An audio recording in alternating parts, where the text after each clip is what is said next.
recipe that is the live stream on? Hi everyone. The first recipe is going to be khichdi. Khichdi is a traditional Indian recipe. It is basically a type of savory rice and lentil porridge. Both of the recipes that I'm going to teach you today are lentil recipes, and I'm also going to teach you a little bit about lentils themselves and why they're so important and why lentils are a necessary component of climate justice. We must be eating lentils if we want to defend the planet and life on this planet, and that is not a joke. People laugh when I say it. It's not a joke, although it is amusing. So we're going to start off. Hang on. Okay, just going to get some heat on here. I'm going to put the pot is on, and I'm putting it on like a kind of medium-high heat. I would normally use coconut oil for this, but for the purposes of ease, I'm using a little bit of olive oil. You have the recipe with you, so this is just a matter of like me showing you like how it's done, so that you don't flip out when you're at home and freak out and like never let the food know that you're afraid. Okay, it's really important. So what I'm doing is I'm basically heating the oil, and once I've heated the oil, can you hand me, these are stacked, Emily, and as I ask you to hand me each of them, I want you to hand me first this, then this, then this, okay? Yes, I've like got everything out and like put it into bowls that are in the right proportions and stuff, just to simplify my life. So Emily's going to help me with that. And when the oil is hot, we're going to add the mustard seeds in. Mustard seeds are this really amazing magical spice that you can use in any dish and it will make everything taste good. Okay, so if you're one of those people who's like, I'm trying to eat more plant-based food, but how do I make it taste good? Mustard seeds, okay? It'll save your life every time, multiple times, okay? And by the way, what I'm going to show you today is super simple, okay? It's so simple, it really is. So you don't need to like feel worried that you're going to mess it up or anything. It really is simple. So this oil is almost heated. Just going to put the heat up a little bit more. I prefer coconut oil just because it has a higher heat point and it's easier to cook spices in it. One of the key components of Indian cooking is that you would heat oil and you would add the spices into it, and that releases the flavor. That's really important because some people, they just stick everything in a pot and just throw it in, and then they're like, I don't understand why it's like not tasting the way it's, you know, the way it tastes when, you know, like Indian people cook it, and it's like because you don't know what you're doing with the spices. So what I'm showing you is really important. So can you hand me the mustard seeds? Okay, so these are mustard seeds. I'm just gonna hold it out for the benefit of the live stream. Hopefully they can see it. They're tiny, tiny little black balls of magic, okay? Or like sometimes they're described as like brown as well. And the oil is hot. See how they pop? That means the flavor is being released. That's when you add the rice. Now, when you're cooking any type of Indian food, basmati rice is the way to go, okay? Basmati rice is the only rice you should be using because Indians are food snobs and we will hate you if you use anything else. The other thing is that it's called the king of rice for a reason. It's extremely nutritious, it has a lot of protein in it, it's long, fluffy, and fragrant. So this is the best rice for any type of Indian cooking. So what I've done is I've added in the rice. Can you see that? Sorry, did I burn you? Sorry, trying not to burn you in here. Well, I'm gonna try. So I added in the oil, and what I did was I swirled it around to make sure that all of the rice grains are covered in the oil, okay? At this point, we'll add in the lentils. Yeah. So these lentils are split mung lentils, okay? The reason why I'm using split mung lentils is because they cook really fast, they're highly nutritious, and they are a key component of khichdi. So that helps. So swirl it around a bit more. At this point, not yet, I have to water it. So when you're cooking rice, for every part rice is 4 cups water. Okay, so like if you're using 1 cup of rice, it's 4 cups water. Okay, but because we've added lentils to this, we want to put extra, so we're putting 5 cups water. And because we're doing this on a pot, we're not doing this in a pressure cooker, we're going to need to add water further down the line because we want to make sure that it doesn't burn. So just going to add this water now.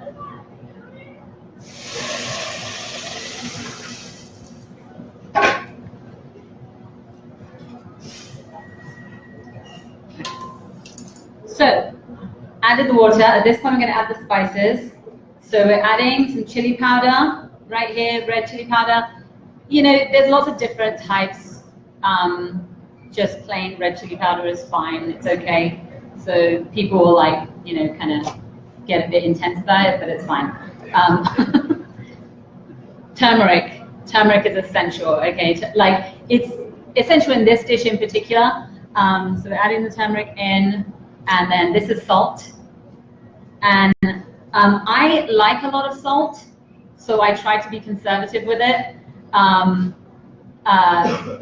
Because, you know, not everyone likes a lot of salt. So you can just, you know, think about what makes sense for you and go with that. So in the recipe, it might be a little bit too much salt for you.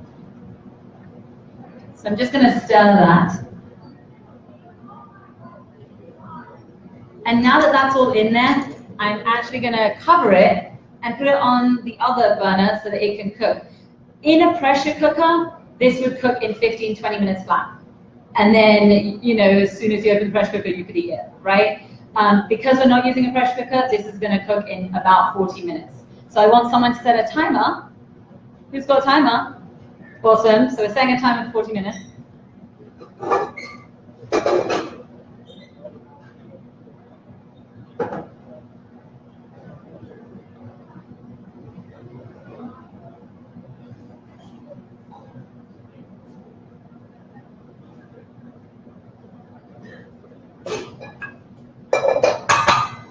Okay. And you want to cover that to make sure that too much water doesn't disappear on you. But you would want to put that on like a kind of medium high-ish heat to make sure that that cooks. Hey, how you doing? Now we're going to get started on the dal. And by the way, I don't know if you all noticed how simple that was. I stuck it all in a pot. I covered it. In 40 minutes, I'll have dinner. Okay. Now, what you can also do if you're really lazy like me is stick vegetables in it as well. And then that way you've got everything in one pot. If you don't want to do that, if you want to make a separate salad, or if you want to, you know, cook some vegetables separately, you can do that as well. All of that is fine. Convenience is my motto. So with the dal, we're actually going to do the same thing, but it's a slightly different combination of spices. We're going to get that olive oil in there. And then if you want to help me, we're literally going to go almost all of these. We're going to go like down to there, and then you're going to hand me the lentils, okay? Yeah, so do it like that. Does that make sense? Okay.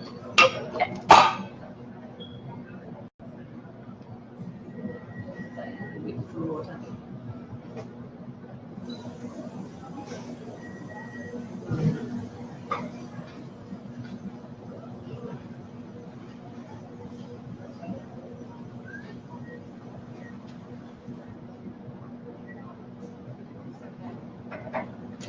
Okay, so one thing that would be good for you to know is that these recipes that I'm giving you, even though they are, okay, actually, you know what, let's just go for it. So this is fenugreek. Fenugreek's going to go in first. Fenugreek is really necessary for dal because what fenugreek does is it has a bitter flavor, and that bitterness cuts through that earthy taste of the lentils. So that's why that will make your dal, okay? Then mustard seeds, then cumin seeds, and you hear all that popping and crackling, that's all the flavor being released. Now, ginger, fresh diced ginger, and red chili powder flakes. Now we're going to add in the lentils and stir. that. Okay. I'm going to add the water in now.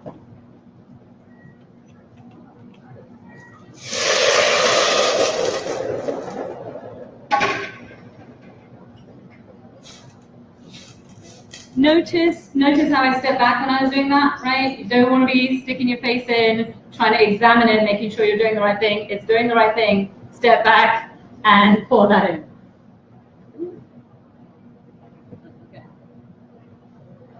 Okay, so I've got it on a medium heat. I'm going to add in tomatoes. So that's like 1 tomato, adding in some carrots. And the reason why I'm putting in the carrots is because, again, I'm lazy and I don't want to have to do it afterwards. So I'm doing it now so that it can all cook together. So, okay, now we use the other spices. Turmeric. This is a combination of cumin powder and coriander powder. That also is like really necessary. Salt. And this is brown sugar. Now, you don't have to put brown sugar in your dal, but because you've got some bitterness in there, the brown sugar helps to like balance that out, and it just tastes good. But not too much. If you want to be more health conscious, you can also use like pineapple juice or maple syrup or whatever. You can do that too. And you might even want to put that like if you're using maple syrup, I would recommend putting it in at the end so that you don't use too much of that like nutrition.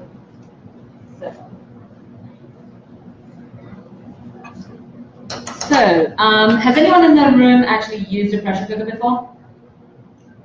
Okay, so some of you have, some of you haven't. Okay, so a pressure cooker is the cooker, the pot itself. It has a lid. In the lid is a ring that's necessary for the pressure to actually build up, right? Then it also has a whistle, which is detachable, and there's a valve here. Can you see that valve?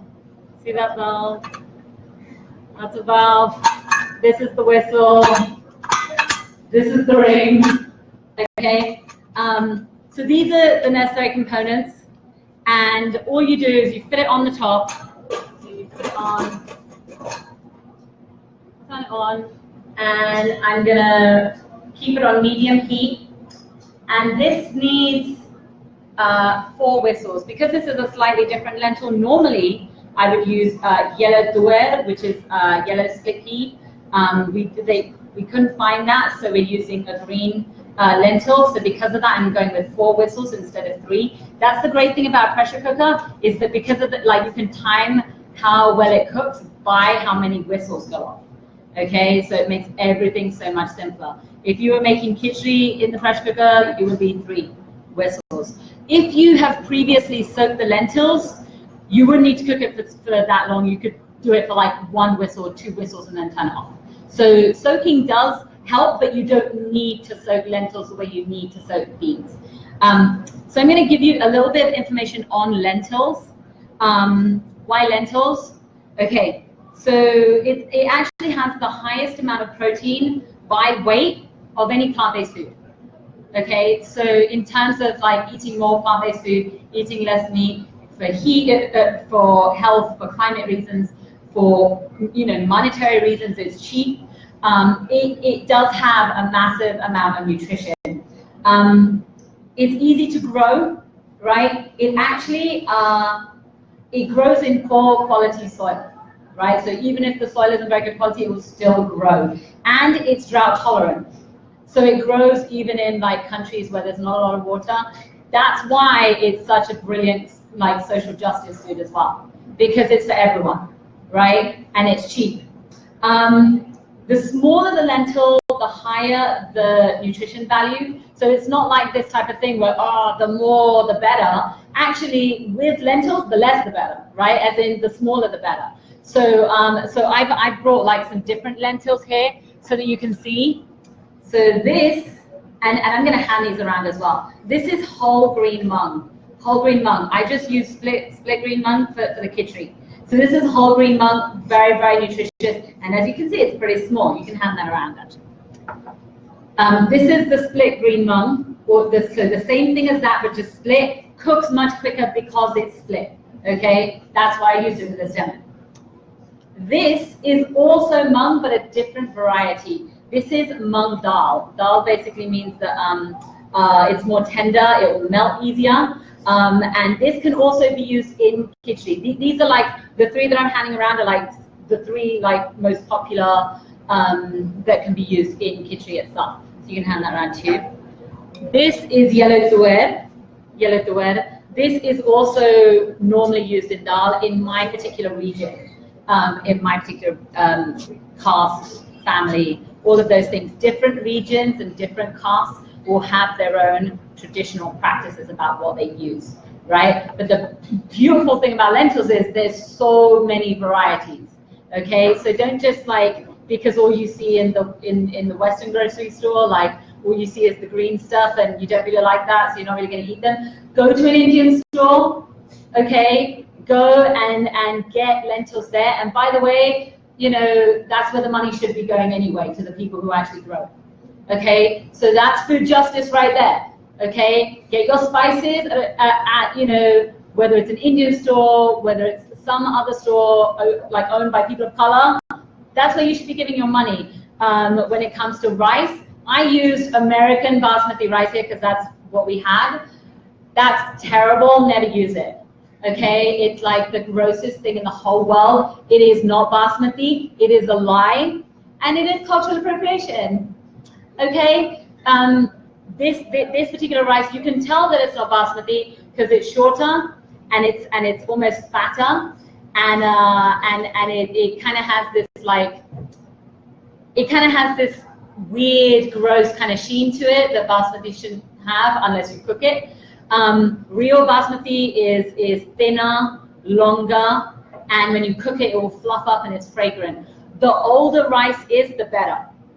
Okay, the older rice is the better. My grandfather always told me that you would buy rice for the year. You would buy a whole lot of it. You wouldn't buy, you know, in tiny little bags every week. That's ridiculous, and it's not like, it's not efficient. So you would buy a whole load of it and you would store it for the next year.